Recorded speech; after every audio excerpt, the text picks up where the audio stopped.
pasó con la reforma laboral tan polémica que se aprobó el año pasado en la famosa Ley Bases, que fue una ley que trajo un montón de cosas, ¿sí?, muy cuestionadas? Una de ellas fue una reforma laboral.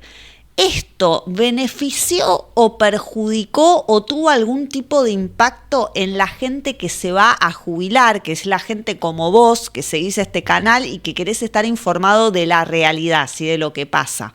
Hoy vamos a ver una serie de notas periodísticas que fueron saliendo sobre este tema, que las fui guardando para hacer una transmisión especial sobre el tema.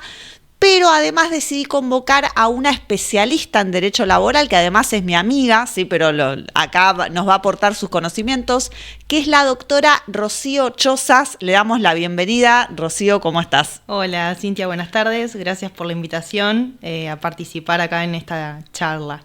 Bueno, no, gracias a vos por haber venido, porque sé que aparte tenés que venir presencial, etcétera, cortar tu trabajo, etcétera, así que bueno, muchas gracias.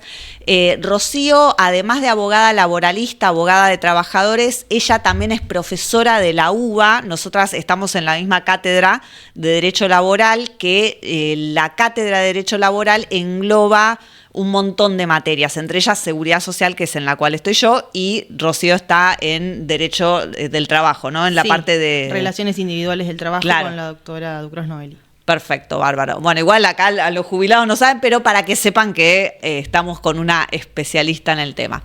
Bueno, vamos primero empezando a ver la noticia. ¿Querés contarnos algo muy rápido de más o menos aspectos principales de la reforma laboral? Sí, vinculado a lo que vamos a charlar en las noticias. Sí, sí. Bueno, les comento un poco para que sepan en términos simples y sencillos. A través de la reforma laboral implementada por la Ley Bases, lo que se propone es que a través de las negociaciones colectivas se reemplace la indemnización por antigüedad por lo que se llama el Fondo de Cese Laboral.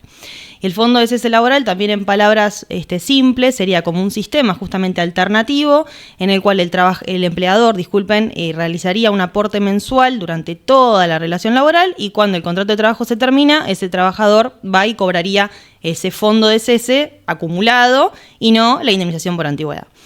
Más allá de eso, se propone, y esto lo traigo a colación a raíz de la nota, dentro de la reglamentación de la Ley Bases, que más allá de la indemnización por antigüedad, que sería la principal reemplazada, se puedan reemplazar otras indemnizaciones que también consagra la Ley de Contrato de Trabajo en diferentes supuestos y no solo ante el despido, digamos, sin causa. Claro, hay distintas formas de extinción. No queremos hacer un video así técnico, sí, pero hay distintas formas de extinción y en algunas hay una indemnización, no sé, reducida del 50%, etcétera. Claro. ¿Sí? O algunas agravadas que no creo que se metan con esos Claro, temas. O sea, yo no lo quería hacer tan técnico, pero como dice la doctora, en supuestos de la indemnización por fallecimiento o por falta o disminución de trabajo, fuerza mayor, o por accidente o enfermedad inculpable, por extinción por mutuo acuerdo, hay distintos supuestos, como dice la doctora. Entonces, esta reglamentación ampliaría la posibilidad de que dentro de la negociación colectiva se pueda también establecer parámetros para que el trabajador cobre el fondo de cese también en distintos supuestos. Claro, bueno, ¿esto se implementó de alguna forma? ¿Hasta ahora hay algún caso en el que se haya aplicado? Creo que no. No, todavía no, ya pasó como un año. Se ha negociado, sí, porque la ley entró en vigencia el 9 de julio del año pasado, ya pasó más de un año y todavía estamos esperando a ver qué es lo que hacen, digamos, los sindicatos y las cámaras y qué surge de las negociaciones. Lo cierto es que sí salieron algunas reglamentaciones al respecto, pero no, digamos, no se ha implementado. Claro, supuestamente esto lo que se decía era que uno de los objetivos de esta reforma laboral era reducir los costos que tienen las pymes, sobre todo cuando contratan personal, pero acá por lo que vos decís, una cosa que no me queda claro, y que seguramente la gente se lo está preguntando, ¿a este fondo de cese quién aporta, el trabajador o el empleador? Que igual todavía no existe porque no hay casos. Pero todavía no existe, tendría que el aporte lo tendrá que hacer el empleador. Nosotros acá tenemos un antecedente que es el sistema UOCRA, donde ya se aplica el fondo de cese laboral, pero es otro sistema que se rige por un estatuto específico donde el aporte lo hace el empleador. Sin embargo, no me quiero adelantar porque en la reglamentación hay una parte que aparentemente podría llegar a ser un pequeño aporte el trabajador también, pero en principio, por eso no quiero adelantarme ni decir nada erróneo, lo haría el empleador. el empleador, con lo cual este objetivo de abaratarle los costos, o sea, sería algo más que la pyme a la cual supuestamente se la quiso ayudar con esta reforma, algo más que tendría que pagar todos los meses. Sí, digamos. porque eso es muy importante lo que decís, Cintia, porque hoy el empleador tiene una carga social que va entre el 23 y el 26%. Y con el fondo de cese laboral tendría que hacer un aporte, digamos, extra, que por supuesto ese porcentaje, como dije antes, no quiero decir números porque no está negociado, ni reglamentado, ni aplicado por un convenio puntual, pero sería un porcentaje extra que tendría también que pagar. Y aparte, no quiero también perder el foco o dejar de mencionar que hoy por hoy el empleador, la realidad es que si no quiere despedir a sus trabajadores, no tiene por qué afrontar el pago de ninguna indemnización. Obviamente, si lo despide sin causa, sí tiene que pagar, pero si no, y lo quiere tener a su trabajador hasta el momento que se jubile, no tiene que abonar nada. Claro, o sea, por ejemplo, un empleador que contrata a una persona que, no sé, trabaja X cantidad de tiempo y después renuncia sola, no tendría por qué pagar esa indemnización, y si tuvo que aportar al fondo de cese, igual gastó ese dinero en algo que nunca ocurrió. Claro, o sea, actualmente si vos te renunciás no cobras nada, entonces es como decís vos. Ya lo que sí, me interesa mucho lo que acabas de mencionar, dentro de las posibilidades de negociar, digamos, de reglamentar el fondo de cese laboral, se estableció también que se podía percibir, o podría llegarse a negociar, que se perciba también por renuncia. Claro, entonces, una parte. Eso, bueno, vamos a empezar a ver la nota, porque si no ya vamos a hablar todo antes de reaccionar. Claro. Vamos a ver, esta es una nota que salió en La Nación. No, la otra. Esta es la del blanqueo. Acá, reforma laboral, ¿qué indemnización proponen para jubilarse con dinero en el bolsillo? Obviamente, esto lo vamos a enfocar en la situación de la gente que se va a jubilar, que todavía es gente de la generación que quizás hizo casi toda su vida laboral en la misma empresa, ¿sí? Que es distinto el supuesto de la gente más joven que va cambiando más rápidamente de trabajo.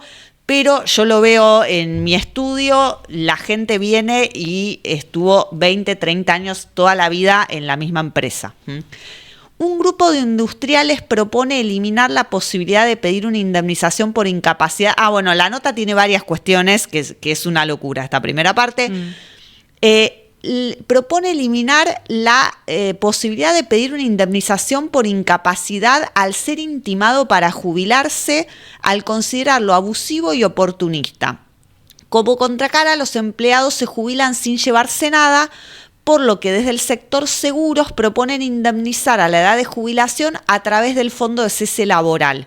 Primero, una preguntita corta como para que la gente vaya entendiendo de qué estamos hablando. Hoy, cuando una persona se jubila, ¿le corresponde una indemnización? No, cuando la persona se jubila, el contrato de trabajo se extingue por jubilación. O sea, es una modalidad de terminación del contrato, pero no hay consecuencia indemnizatoria. Digamos, como si fuera la renuncia. Tal cual, sí. Entonces, lo que te corresponde es la liquidación final, básicamente. La liquidación final, tal cual, sí. Y si la persona estuvo 20 años, no se lleva, que no me gusta esa frase, viste, que está muy popularizado, no se lleva nada. No. Se la he escuchado a jueces laborales, porque yo hacía laboral antes de enfocarme 100% en previsional. Y había una jueza laboral en una vista de causa, no voy a decir en dónde, pero dijo, no, tenemos que tratar de que algo se lleve. Y digo, esto es una locura que un juez hable así, pero bueno. Hay que tener cuidado con los términos que se usan. Sí, bueno. ¿Qué proponen para jubilarse con dinero de bolsillo? También esto es verdad porque salieron, viste que se viralizan, no sé, una persona que trabajó, no sé, en McDonald's en Estados Unidos toda la vida, 40 años, y se jubila y le dan una tarjeta de felicitación, como si la empresa tuviera, por un lado decís sí, alguna gratificación le tendrían que dar, pero tampoco es obligatorio que se la den. Tal cual, eso sería más como un reconocimiento que podría llegar a ser el empleador, pero no, hoy por hoy nosotros no tenemos nada obligatorio. No existe y en otros países tampoco. Bueno, seguimos con la nota. Perdón que la volvemos loca a la directora porque yo me pongo a hablar de las cosas que me vienen a la mente. Bueno, desde el sector seguros piden considerar la posibilidad de que el trabajador al momento de su jubilación pueda rescatar una cantidad de dinero del fondo de cese para las indemnizaciones por despido que creó la ley Bases. Hoy una persona que está en una empresa 25 años se jubila, no se lleva nada, explica Irene Capucelli, titular de la Asociación de Aseguradoras de Vida, bla, bla, bla. Otra propuesta que se suma al alcance de las indemnizaciones del fondo de cese se refiere a los accidentes de trabajo. Bueno, esto es otro tema, ¿sí? El tema de los accidentes de trabajo, que no vamos a entrar porque ya es un tema recontra complejo, ¿sí? Esto yo creo que sí sería como lo único positivo de ese fondo de cese si a la persona que se jubila se lo dan, ¿sí? Sí, como algo compensatorio, como dijimos antes. Lo que pasa es que cuando uno empieza a pensar en la reglamentación, habría, digamos, que verlo de una manera integral para ver que sea, a mí me gustaría que sea, como digo, compensatorio, o sea, no que sustituya un régimen indemnizatorio, con lo cual lo veo también complicado porque el empleador no va a querer hacer un aporte, quizás la persona no llega ni a la jubilación. Claro. Entonces, sí. Es que eso es lo que va a pasar, porque, a ver, otra cosa que hay que aclarar es que el que ya viene trabajando 20 años, no existía el fondo de cese, por más que lo apliquen ahora, lo que va a tener de aporte va a ser muy poco también, ¿sí? No le va a cambiar nada. Y tampoco creo que haya mucha gente de la que empieza a trabajar ahora que trabaje 20 años en una empresa. No, que ese es otro tema, como vos dijiste, hoy los jóvenes cambian permanentemente de trabajo. Antes la persona entraba y se quería jubilar, se ponía lo que se decía la camiseta de la empresa y estaba toda la vida.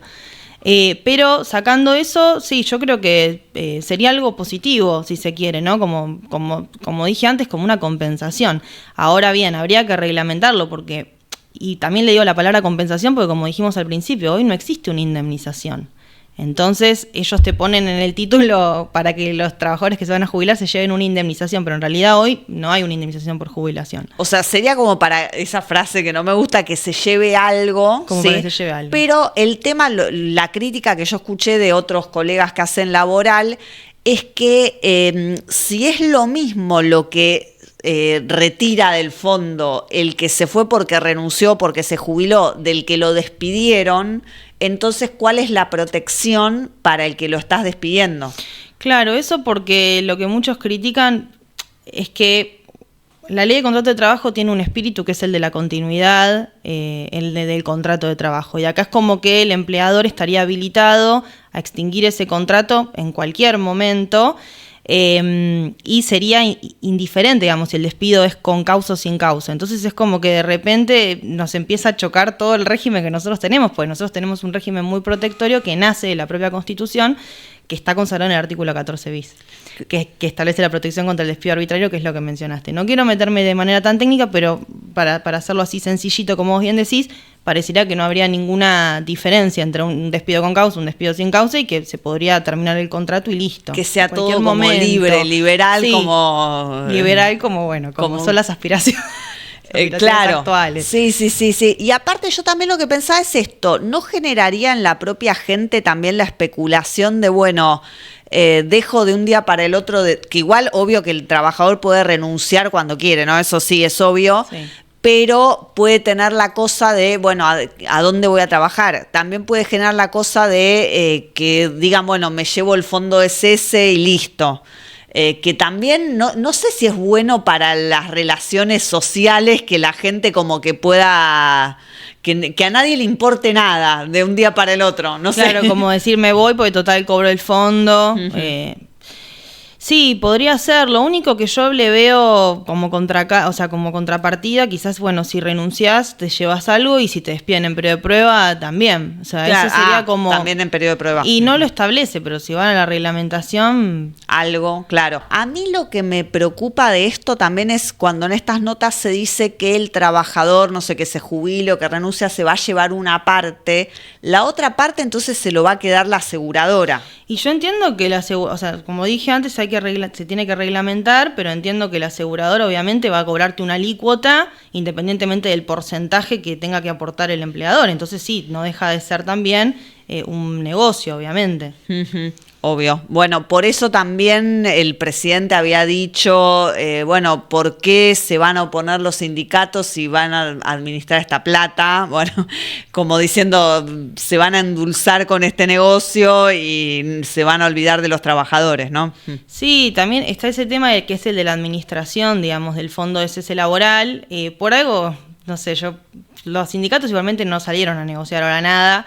Entonces no sé hasta qué punto les conviene o no, porque también recordemos que salieron algunas reglamentaciones donde incluso el fondo de cese laboral se va a poder hacer a través de fideicomisos, de fondos comunes de inversión. Entonces hay que ver cómo queda el tema de la administración también. Ahora que mencionás estos actores privados, ¿qué pasaría si quiebran estas empresas? ¿Qué pasaría con la plata del fondo de cese? Ese trabajador no cobraría nada, porque es un seguro esto, no deja de ser. ¿Pero te referís a que si quiebra las compañías de seguro? Claro, por ejemplo, un trabajador que tiene que cobrar este fondo de cese como indemnización por despido y quebró la empresa, porque después, ¿viste lo que pasa con todo lo que está asegurado? Sí. Después, no sé, vos tenés tu auto, pagás el seguro y después ese seguro que vos pagaste un montón de tiempo no te cubre, no cumple y vos le tenés que hacer juicio al seguro para que cumpla.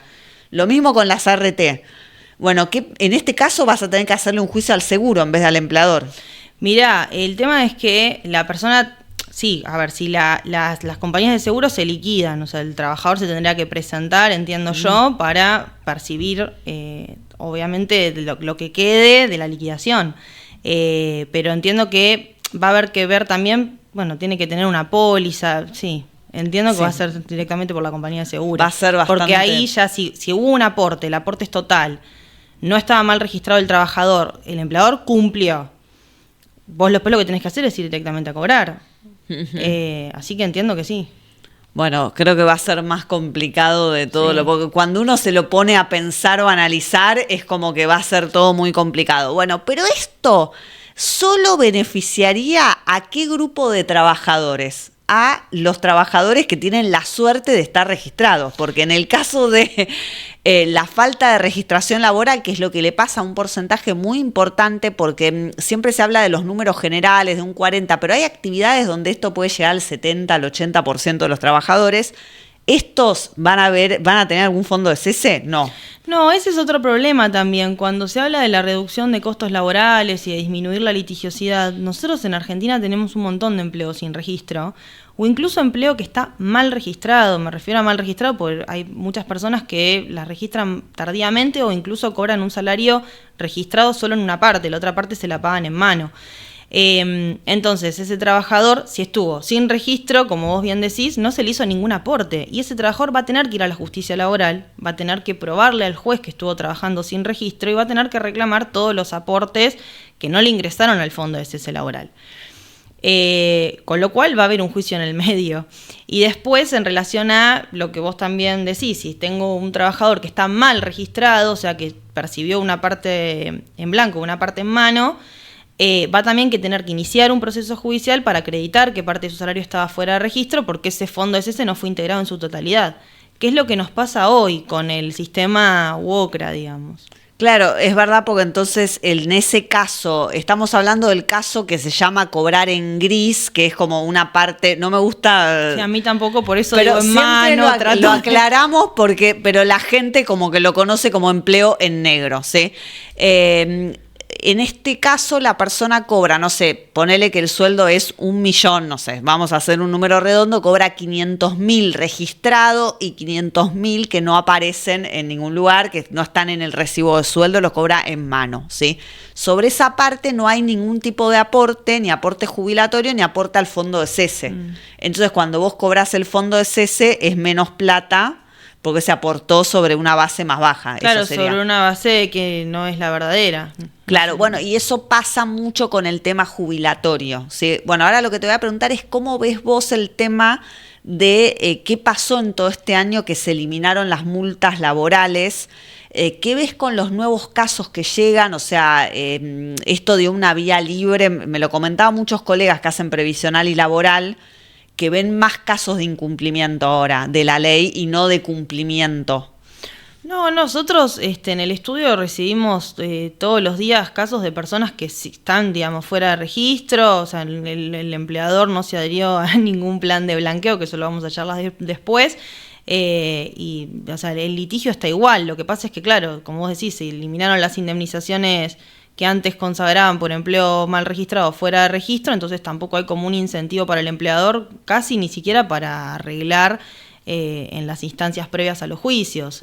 ¿Por qué? Porque también es difícil hoy tarifar quizás los daños, saben que uno tiene que salir a probar, cambió bastante en cuanto a quizás las liquidaciones, pero el problema sigue intacto y yo creo que no se va a resolver porque el costo de contratación es el mismo, no cambió, entonces estamos exactamente igual, sumado a algunas reformas que se hicieron en la ley, con había algunas presunciones a favor del trabajador que se modificaron, entonces quizás el trabajador que hace facturas también ahora tiene que salir a probar que en realidad estaba dentro de un contrato de trabajo sin registro, que había un fraude, o sea... El que era monotributista, por ejemplo. Sí, el que era monotributista.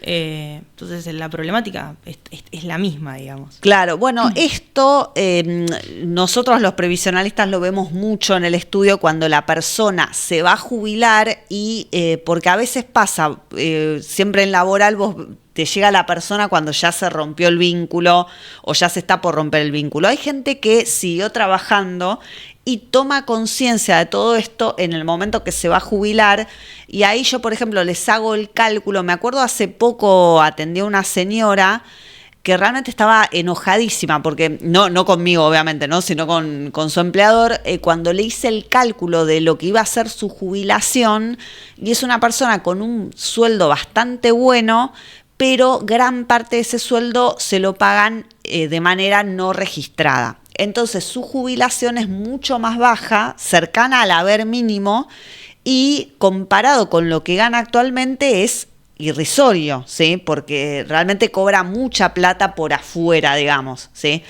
Que obviamente no es su voluntad, porque ella lo que querría es que eso le mejore su jubilación.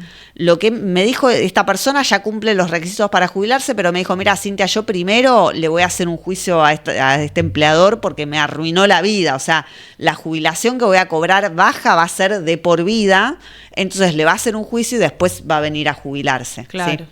Está bien.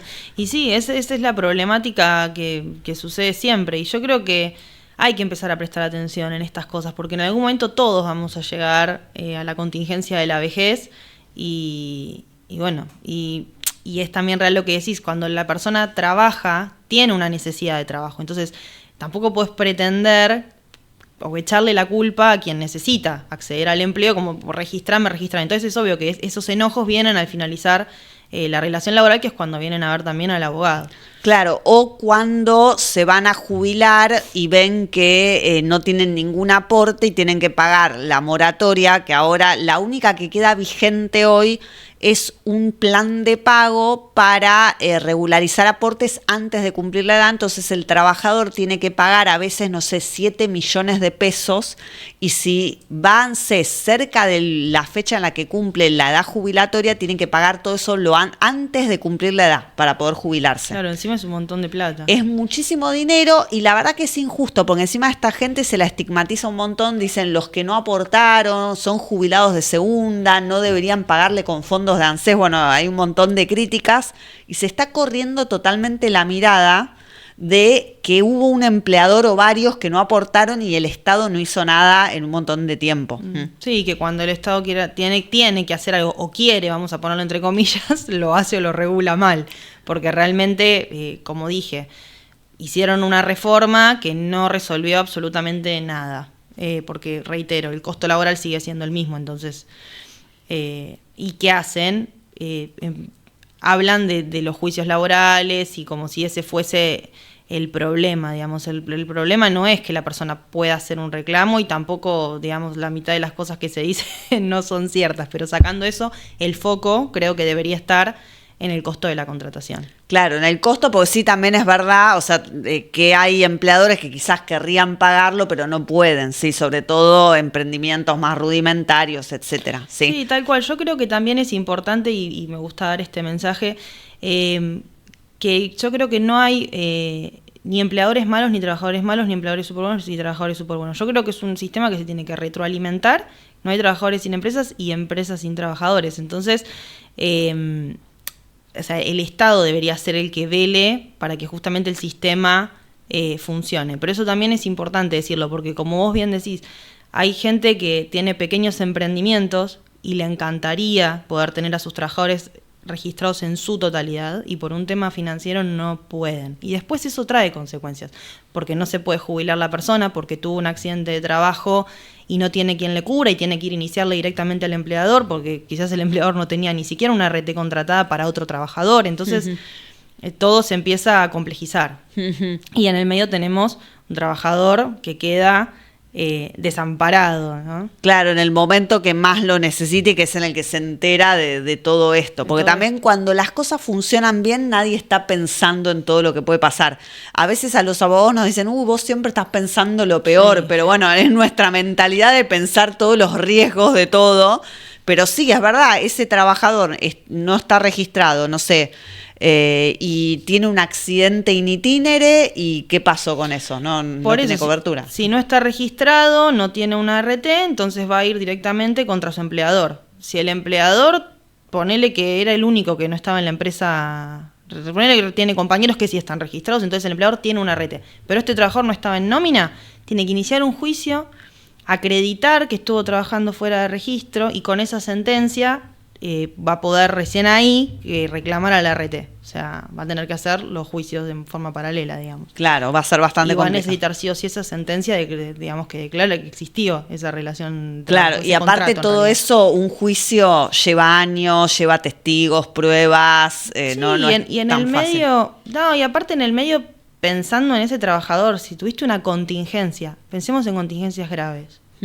Perdí una mano, perdí un dedo, ¿quién le da las prestaciones? Nadie. Estoy fuera de registro, me tengo sí. que ir al hospital público, con los saturados que están los hospitales públicos, ¿no? Que tienen excelentes profesionales también, ¿no? Hay que decirlo. Pero están saturados, no tienen los insumos correspondientes y en el medio tenés un trabajador, quizás no perdió algo, un dedo, y esto es real, porque tenemos clientes en el estudio que están transitando por esta situación y no es nada grato trabajar con personas que están sufriendo de esa manera y que encima después tenés otro problema, la reinserción en el mercado. Sí, que en estas condiciones actuales es como muy difícil o imposible, ¿sí? Yo tengo casos de gente que le tramito la jubilación, lo que se llama por minusvalía, que también es una palabra horrible. Hay personas que sí, por el tipo de trabajo que hacían o por su formación profesional, pueden seguir trabajando después de una amputación, pero hay un montón de personas. Yo tengo casos que estamos todavía para que el cuerpo médico forense resuelva hace años, y esta persona nunca más consiguió trabajo. Está viviendo de changas mientras tanto y está con patologías muy graves, gente que tuvo accidentes, etcétera, ¿sí? Así que bueno, vamos a ver la otra nota, porque la ley bases, una de las cosas que traía era un blanqueo, ¿sí? Porque siempre se dice que con esta reforma laboral se va a incentivar a que los empleadores cumplan la ley, cosa que yo digo, no sé, realmente, si vos sacás la sanción, ¿quién va a cumplir la ley? Solo los boludos, digo. Lo digo así. Pero es así, es como, ¿vieron? A mí siempre me pasó en la escuela que eran como que yo era la buena alumna, la que nunca se rateaba, la que nunca se portaba mal, y había profesores que dejaban el desbande, que hagan todos un desastre, y yo lo hacía, o sea, cumplía, era buena, ¿por qué? Porque tenía como la cosa interna de cumplir, pero mucha gente no tiene esa coerción interna de cumplir la norma si no hay sanción.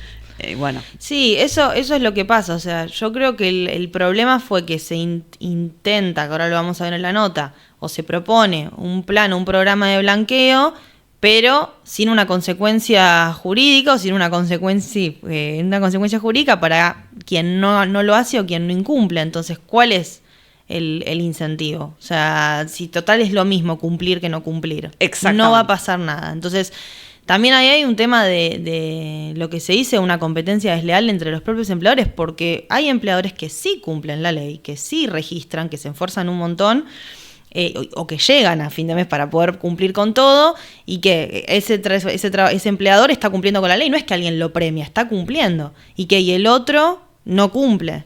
Entonces, es como decís vos, ¿cómo se va a sentir el que cumple? O sea, hay una competencia desleal, porque es que incluso siempre tiene más costo para... en este país cuando sale, no sé, hay gente que pagó el impuesto inmobiliario, esto pasa en los municipios, en todos lados, lo fue pagando mensualmente y después sale una super moratoria para los que nunca pagaron en su vida y van y pagan 5 pesos y...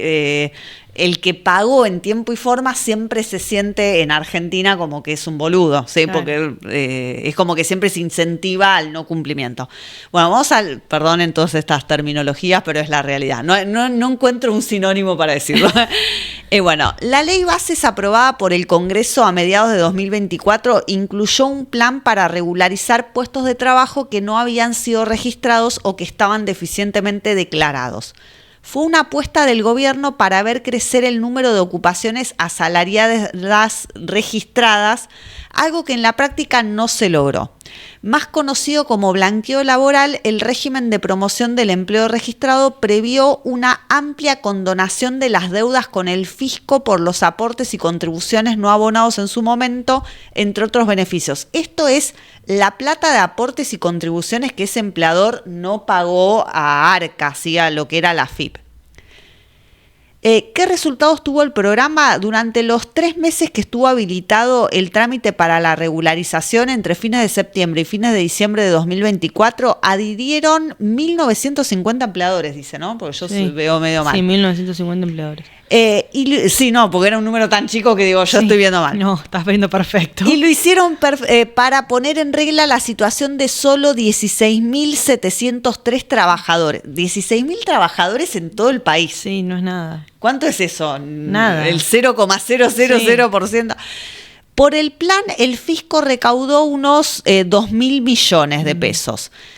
Las cifras son de la Agencia de Recaudación y Control Aduanero, ARCA, y fueron obtenidas por la Nación tras un pedido de acceso a la información pública. El número de regularizados puede considerarse sumamente escaso si se lo contrasta con la cantidad estimada de asalariados no registrados que consta en los últimos informes del INDEC referidos a la cuenta de generación de ingreso, bla, bla. En el primer trimestre de este año, dato más reciente disponible, la cifra era de 5.437.000 ocupados, no muy diferente a la de igual periodo de 2024, de 5.448.000. O sea, de 5 millones de trabajadores, 5 millones y medio, se regularizó solo un 0,3%. Sí, bajísimo. Ahí está el resultado. Cuando salió el tema de la ley bases, como que se hizo mucha promoción del empleo registrado, que algo iba a cambiar, que tenía un montón de beneficios. Sí, hay condonación de deuda, intereses, todo eso, digamos, está establecido, pero o sea, no fue como el incentivo para salir a regularizar. Yo creo que esto tiene que ver, como dijimos al principio, con el costo, o sea, el costo de trabajo. ¿Para qué voy a regularizar si igual no tengo una consecuencia jurídica si incumplo? O sea, no le veo el sentido, honestamente. Y no creo que se modifique, o sea, esto va a seguir igual, lamentablemente, o peor que como estábamos. No va a cambiar, digamos, y esto incluso ya se había intentado en la década de los 90, que fue cuanto más empleo, digamos, fuera registro hubo también, ¿no? Los contratos basura que hubo en esa época. Entonces, también hubo un intento de blanqueo que tampoco funcionó. Y hoy tenemos el mismo problema. Claro, en realidad en ese momento sí hubo casos de empleadores que se adhirieron a ese blanqueo porque estaban las multas después. Lo que se critica de las multas es que no redujeron el empleo no registrado. No, tampoco funcionó. Y ahí yo comparto con quienes dicen que las indemnizaciones o multas no resuelven el problema. Coincido que no lo resuelven, comparto con vos en ese sentido, y con quienes adhieren a esa postura, porque tampoco tampoco genera que haya blanqueo o que la gente registre. Es como una forma de decir, bueno, ya que vos te precarizamos este tiempo y te privamos de acceso a un montón de cosas que ahora vamos a mencionar, todas las cosas que no puede hacer un trabajador registrado, ¿sí? Un trabajador no registrado, pero en sí no le resuelven los problemas a futuro ni los que ya sufrió, ¿sí? No resuelve y como digo, o sea, el tema acá es el costo. O sea, no resuelve la multa o la indemnización, nada. Pero bueno, hoy se sacó y seguimos exactamente igual. Como te digo, las consultas laborales no cambiaron, son todas el mismo sentido que antes de el 9 de julio del año pasado. O sea, claro, sigue la misma situación. La misma situación. Vamos a hablar así un poquito de, además del tema de que esa persona no se puede jubilar y va a tener que pagar de su propio bolsillo los aportes y la moratoria que hoy está vigente, que es la de la 27705, que hay que pagarla. No es que hay que pagarlo al contado, lo podés ir pagando dentro de los últimos 10 años previos a cumplir la edad jubilatoria. El tema es que si vos hoy tenés, 64 años y sos hombre, tenés que pagarlo todo antes de cumplir los 65. Entonces es una suma importante de dinero. Pero eso lo tenés que pagar vos cuando correspondía que lo pague la empresa que te tuvo de manera no registrada. Pero además de ese perjuicio, ¿qué otras cosas no puede o qué otros derechos no puede ejercer el trabajador no registrado, que no es solo el tema jubilatorio? Sí, después está lo que dijimos antes, el tema de, que no tiene obra social, que no puede acceder a préstamos, no puede muchas veces acceder también a tarjetas, no te dan porque como no estás registrado, no tenés tu ART. No puede alquilar, No puede alquilar, o sea, cosas básicas, no puede alquilar. Tenés también esas consecuencias comunes y corrientes que cosas que podría acceder cualquiera, de alguien que está sin registro no tiene esa posibilidad.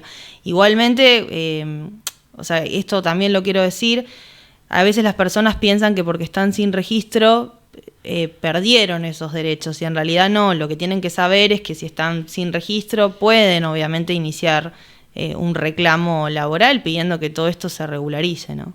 Claro, la diferencia, como para que vos te des cuenta, porque no es que esto es, a vos te generan un daño, ¿sí? Antes la ley establecía ese daño cómo se pagaba, ¿sí? Específicamente, esto es lo que es una indemnización tarifada, es decir, bueno, pasó esto, pasó A, te corresponde B, con un número o una forma de cálculo. Ahora lo que se eliminó es esa tarifa, o sea, que a ese incumplimiento y a ese daño se lo paga de esa manera. Pero eso no significa que el daño no te lo tengan que pagar, ¿sí? Eso es lo que quizás genera confusión. Porque yo en todas las notas que veo de cuando hablan de la industria del juicio, dicen como los abogados laboralistas igual siguen reclamándolo cuando en realidad corresponde que se siga reclamando de acuerdo a los principios generales del derecho de que cualquiera que comete un daño tiene que indemnizarlo. Tiene que indemnizarlo y repararlo. Lo que pasa es que ahora el tema que tenemos, que es importante lo que dijiste recién, antes estaba tarifado y teníamos el número, hoy el número lo determinará finalmente el juez de acuerdo a lo que uno pueda acreditar y pueda probar en el marco de un expediente laboral. Entonces todavía no sabemos si el número será similar, igual o inferior o superior al que establecía la multa o indemnización derogada. Eso todavía está en incógnita porque no hemos tenido fallos recientes que hablen puntualmente o que tarifen puntualmente sobre el empleo sin registro. Sí salió un fallo hace poco, pero no trataba de empleo sin registro, sino que trataba de cuando el empleador no te pagó en plazo la indemnización, que dio una suma por daño por falta de pago de la indemnización. Pero ese es el antecedente más reciente que tenemos. Todavía no sabemos cómo se va a cuantificar. Sí, por supuesto, en función, como vos decís, de los principios generales del derecho, tendrá que acreditar el daño ocasionado. Claro, por ejemplo, volviendo al tema, no quiero ser reiterativa con la moratoria, pero si vos tenés que pagar de tu bolsillo 7 millones de pesos de moratoria para poder jubilarte, tendrías que hacerle un juicio a tu empleador o tu ex empleador para que por lo menos que te restituya lo que vos pagaste, ¿sí? Sí, en general siempre se hace todo en el marco del contrato de trabajo, por eso lo que se está tratando de decir ahora es que, traten de juntar pruebas, si tengo una negativa de acceso a crédito, si estoy pagándome yo mismo tratamientos médicos, si, como decís vos, tuve que acceder a un plan de moratoria, y ahora tengo que salir a pagar esto. Todas las constancias que yo tenga, que pueda acompañar como para poder acreditar, ¿no? Porque no, también no hay que decirlo, o sea, la prueba es difícil. Es complicada, o sea, la prueba es complicada. Es difícil porque a veces quizás esa persona, ya por como sabía que no le iban a dar un crédito, no fue al banco y pidió que se lo rechacen. Entonces ya es una persona que se autoexcluyó de un montón de cosas porque sabía que no se lo iban a dar. Sí, eso, o por ejemplo, las personas, no guardaron, si vos pagaste, las sesiones de kinesiología no guardaron nada, está bien, vos después podés pedir, tenés medios alternativos como pedidos de informe, podés hacer otras cosas, pero es difícil igual, no es todo tan simple. Por eso lo que tenía de bueno dentro en ese sentido, la indemnización es que listo, ya te establecía la tarifa y ya estaba establecido que bueno, vos incumpliste, este es el incumplimiento, no está registrado, o le registraste una fecha de ingreso posterior, o le blanqueaste solo una parte del sueldo. Ya estaba establecido en la norma. Hoy se complejiza el reclamo, más allá de que, no quiero ser tampoco tan técnica, pero bueno, más allá de que hay un montón de principios del derecho del trabajo que los jueces laborales deberían tener en cuenta y entiendo que lo harán a la hora de dictaminar una sentencia. Claro, por ejemplo, una persona que esto sé que los abogados laboralistas ahora está como en auge el tema del daño previsional, pero una persona que por ese perjuicio paga una moratoria, que igual la moratoria no le suma aportes, o sea, para el haber, o sea, llega a los 30 años, pero no le mejora, va a terminar cobrando la mínima y quizás si hubiera tenido los aportes registrados de su salario, cobraba una jubilación más alta. Esa persona va a tener un daño hasta el último día de su vida, ¿sí? Porque va a cobrar menos. Y contame vos en los comentarios si vos sos de las personas que les pasó esto, porque me pasa todo el tiempo esto, o sea, me consulta un montón de gente que cobra una jubilación más baja y gran parte de la culpa es por no haber tenido los aportes efectuados en tiempo y forma por su empleador, ¿sí? Entonces, en esos casos, yo creo que, claro, eso se ve cuando la persona se jubila, ese es el problema. Ese es el gran problema, el daño, por así decirlo, futuro. Pero bueno, eso no implica que vos no puedas pedirle al juez que ingrese todos los aportes y contribuciones y peticionarlo igual, por más que sea un daño futuro, o sea, el incumplimiento está. Después creo que se va a evaluar. Yo estoy haciendo una maestría y uno de los jueces dijo algo que me pareció también interesante, que evaluarán a la hora de analizar el caso también qué posibilidad tenía esa persona de reinsertarse en el mercado en cuanto a la edad, de llegar el día de mañana igualmente con la cantidad de aportes, porque no es lo mismo si estás iniciando un juicio a los 25 que a los 30 que a los 55. ¿No? Entonces, bueno, como que para merituar el daño también quizás van a empezar a mirar un poco también ese contexto. Ese fue un comentario que me hizo un juez que me pareció interesante también, pero sí, independientemente de cuánto sea ese quantum jubilatorio que perciban en el futuro o que sea un daño futuro, el empleador incumplió y tienen que ingresar esos aportes y contribuciones. Uh-huh. Y eso hay que peticionarlo en el expediente. Claro, hay que pedirlo porque antes también lo que pasaba era que, bueno, el trabajador cobraba la multa y listo, y se olvidaban del tema de los aportes, ¿no? Quedaba todo en la nada. El juez informaba a la FIP, pero después quedaba todo en la nada, bueno. Bueno, eso es importante también lo que decís, que a la hora de cuando uno tiene un trabajador que viene con una problemática de empleo fuera de registro, el tema del juicio laboral es importante por esto que decís, por la petición del ingreso de aportes, porque si vos haces un acuerdo quizás antes de iniciar el juicio y el empleador después no te va a ir a ingresar todo eso. No, eso ya quedó. Quedó, ¿entendés? Como que se terminó. Fingieron demencia. Hicieron el acuerdo y ya está. Y yo creo que ahí es importante, como siempre digo, priorizar, entender que atrás de las personas, detrás de los expedientes hay personas que están esperando una solución y esa persona en la mañana se va a jubilar. Entonces, es importante no perder el foco en cuanto a eso, uh-huh, al tema de analizar cuál es la conveniencia y analizarlo con la persona, con el cliente, uh-huh, qué es lo que quiere hacer. Bueno, Rocío, muchas gracias porque la verdad que hablamos un montón de temas. Sé que hay mucha gente, sobre todo, seguramente acá van a comentar, los que ya se jubilaron y no conocieron toda esta información, que eso siempre pasa. pero más que nada me interesa que la persona que todavía está a tiempo pueda ver cómo soluciona esto, ¿sí? Y sobre todo reclamar la indemnización por estos daños o tratar de llegar a un acuerdo y que tu empleador te dé la plata para pagar la moratoria, que igual te va a perjudicar en el haber, pero eso a veces los previsionalistas lo hacemos, digamos, que llamamos al empleador y decimos, mire, esta señora tiene que pagar esto y termina pagándolo, ¿sí? Sobre todo en los casos de servicio doméstico, etcétera. Resolverle la claro, cuestión y que le genere el menor daño posible. Que quizás ya está prescripto, pero aunque sea se intenta de esa manera, ¿sí? Así que bueno, como siempre espero que toda esta información te haya resultado de utilidad. Si este video te pareció un contenido de valor, compartilo también con alguna persona a la que creas que le pueda servir. Y ahora sin más te saludo y nos vemos en el próximo video.